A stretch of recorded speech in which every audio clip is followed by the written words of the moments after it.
Um, it's sort of, it hasn't really changed who I am, but it's sort of like started finalizing who I am. Where all the teachers are really helpful and like supporting you in whatever you do. And I know Mr. Rothman and Mr. Baby have been like very active in my extracurriculars where they've come to watch races and stuff. So it's really just helped me find what I really love and just go deeper in those areas. I was terrible at high school. I mean, just across the board, like bad experience. I won't go into the details, but I was not a stellar student. I didn't graduate with my senior class, and I did not go to college right after high school. It took me a while to find my bearings, so it's kind of a joke that I became a high school teacher because it's like Groundhog Day. I'm just gonna keep living it over and over again until I get it right. So that shaped me in that I think that sometimes I'm a little bit of a perfectionist because I failed so miserably at something that I'm constantly trying to make up for that and compensate for that. So I think that's probably been a factor.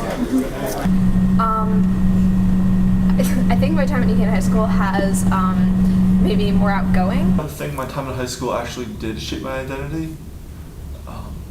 High school for me was a means to an end, and that I mean the classes I took and activities I participated in were able to get me into the King's Point, and that was my goal. I'd say that the actual school itself has not shaped my identity, but the people that comprise it, which I guess you can contribute to the school, but mostly my good friends, my best buddies are the ones that truly made me who I am today. I think those years are pretty formative years, so I'm sure it shaped my identity at the time, but it's also shaped my identity going forward because a number of the friends that I had in high school I went to college with and have remained friends throughout my entire life. So it not only defined who I was then, but over the long term, because it's part of my extended family.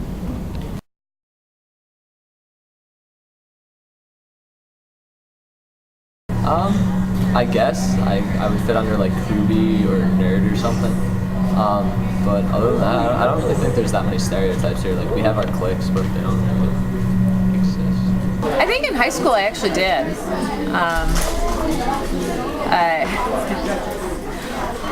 I'll leave it up to you guys to figure out which one it is, but no, I definitely did. But as a person, I don't think that's who I was even then. I just think that I felt that I needed to find a niche, and that was the one I chose, and that was the identity I adopted. But I don't really think it was truly reflective of me as a person. And when I came home, I was not the person I was in school. I was really nurturing and kind to my sisters. I really cared about my family. I was very helpful around the house. So, I mean, I had totally different sides, but I don't think any of my peers at school would have seen that as a likely outcome. And I shifted also. I also had kind of a sub-personality when I was taking art classes. I really felt connected there. Yeah. So, Model UN. I'd probably fit into the subcategory of like a Model UNer. Someone who sort of, I don't know, knows a lot about like world affairs and stuff. At the time, I don't think I did because I was a varsity athlete and also taking all AP classes. In my high school, you were either AP or you were varsity, not both. I've always considered myself in like the middle of like a bunch of them, because I mean I have a lot of friends in like different areas, but I guess maybe at the beginning, like freshman year and whatnot, maybe I did, maybe I don't know what stereotype that was, but I definitely was just like a normal, like maybe like the quiet moronic kid, and like now it's like kind of in the middle. So no, I don't think I do anymore. I would say no. I guess I'd say I had a foot in multiple camps. I had my own core set of friends, but I was also a little bit of a chameleon in that I can move through from different groups. So I don't think I could be typecast, but I definitely had a core set of friends. I'm not sure how I would define that group though.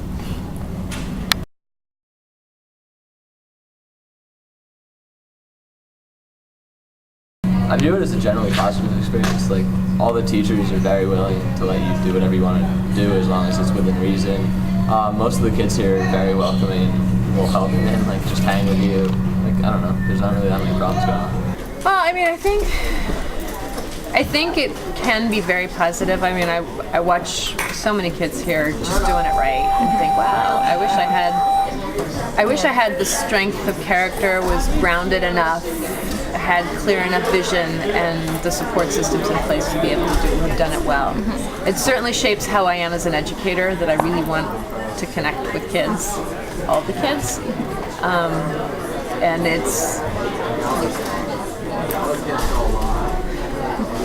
I think it can go a lot of ways, and I think some of it is your background, some of it is your family, some of it is your personal constitution, some of it is the opportunities you're exposed to, and some of it's just like chemistry and luck. But you can have a broad spectrum of experiences, and even within high school itself, you can have better years and worse years. And I went away in my junior year, and I had a glorious experience for that 1 year, but then I came home. Things kind of turned around. Generally positive, yeah. I think I've learned a lot, and I've changed a lot for like the better. So yeah. Positive experience. It gave me a lot of tools to work with later on in life. My first year at the academy was very easy for me because it was a rehash of my senior and junior years in high school, so it was much easier for me. Definitely positive. Definitely positive. Like there are pieces that suck, and I think generally that's like sophomore year, maybe like beginning of junior year for most people. And then they kind of like that's because like they're teenagers, you know, like doing all that crap. But like once you kind of like figure out who you are, which for like people like Bijan here, he may never figure out. But for like some people, you know, it comes a lot easier and they have a lot more fun. It was very positive for me. I think for some kids it can be a cruel place, but I think for the majority it's a positive experience because it's a time when people are increasingly independent. They're forging friendships that will last a lifetime. Their brains are being massaged by teachers like me. So I think for the most part it's positive, but if you're not feeling socially included, it can be a cruel place.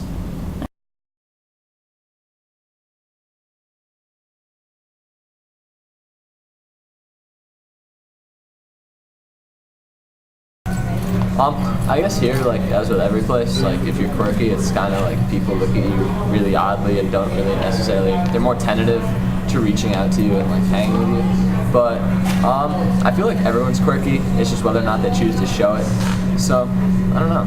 I guess like to an extent, I guess it's bad to be quirky because people don't really want to be with you. But at the same time, you gotta be who you are. You're gonna hate this. This is total oversimplification, but isn't that really what Mean Girls is about? Really, if you think about it, you have this expectation of social behavior and compliance and conformity that's there, and if you deviate from that in any way, shape, or form, you're socially ostracized. But I think in many ways, that's where high school sucks for kids, is if they feel that kind of need to comply and conform, and they don't have the strength to, or just being grounded enough to sort of say, I'm going to do what I'm going to do because I believe in it. That can be a really hard thing for kids to assert themselves. And if they don't, then that's what high school feels like. So it's an apt quote. The fact that it's taken from Orwell is just coincidental almost. But I think that high school can feel that way. So I don't know. That's an interesting quote. I guess as applied to high school, I don't see that as like applying directly to high school. I think it's a much better atmosphere here than like futuristic like dictatorship. But otherwise, yeah, it's an interesting. That is definitely true because even though people may not vocalize their intentions or their thoughts, their body language speaks volumes. So yes. I remember the first day I walked into Duquesne High School. and I was standing down in that history hallway down by like the gyms and everything, and the walls were completely barren. And I don't know who chose the color scheme of the school, but it's like gray and like other shades of gray. And I was like, I'm gonna die here. I thought I was in a communist like prison camp, and I was like I think I was afraid for my life. I think there were moments where I was afraid for my life. But I don't know. I've read 1984, and